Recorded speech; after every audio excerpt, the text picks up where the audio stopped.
김정은 북한 국무위원장이 최근 이상기후의 심각성을 거론하면서 북한 관리들에게 이를 극복하기 위한 대책을 마련할 것을 촉구했습니다.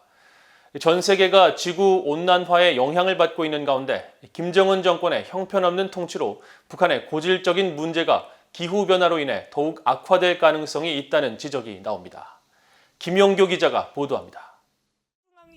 북한 관영 매체 조선중앙통신은 최근 김정은 국무위원장이 노동당 정치국 확대회의에서 세계적으로 재해성 기상현상이 심해지고 있다며 북한에도 그 위험이 들이닥치고 있다고 말했다고 전했습니다. 전반적으로 기반시설과 재난관리가 취약한 북한에서 최근 자연재해가 매년 반복되고 있고 기후변화로 인해 가뭄과 홍수가 더 심해지고 있는 현실을 인정한 겁니다. 북한은 지난 2019년 가뭄으로 1,010만 명이 피해를 입으면서 자연재해로 가장 많은 사람이 영향을 받는 아시아 국가 2위로 집계됐고 유엔 세계식량계획 WFP는 함경남도 지역의 지난달 폭우 피해로 주민 약 1,350명과 농경지 4,000헥타르가 피해를 입은 것으로 파악했습니다.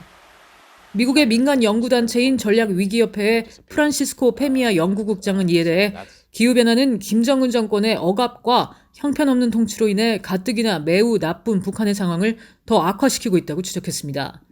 전략위기협회는 앞서 지난 7월 미국 우드웰 기후연구소와 함께 발표한 북한 기후변화 관련 보고서를 통해 2050년까지 해수면 상승에 따른 홍수 피해로 북한 내 55만여 명이 영향을 받고 북한 내 태풍과 폭우, 홍수로 인한 피해가 극심해질 것으로 전망했습니다.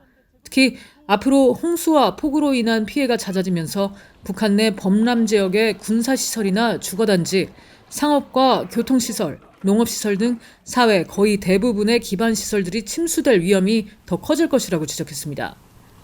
이 같은 기후변화는 전 지구적인 현상으로 전 세계 대부분 국가에서 대응이 요구되고 있습니다. 특히 미국의 경우 최근 기후변화 여파로 세력을 키운 열대성 폭풍인 허리케인이 미국 남부에 상륙해 사상자가 70명 가까이 발생했습니다. 앞서 중국은 지난 7월 기록적인 폭우로 홍수가 발생해 중부 지역에서 사망자가 300명 넘게 발생했고 농작물 피해도 광범위해 약 1억 8천만 달러 이상의 경제적 손실을 기록할 것으로 추정됐습니다.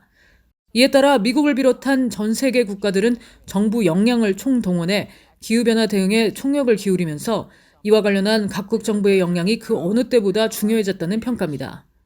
VOA 뉴스 김현교입니다.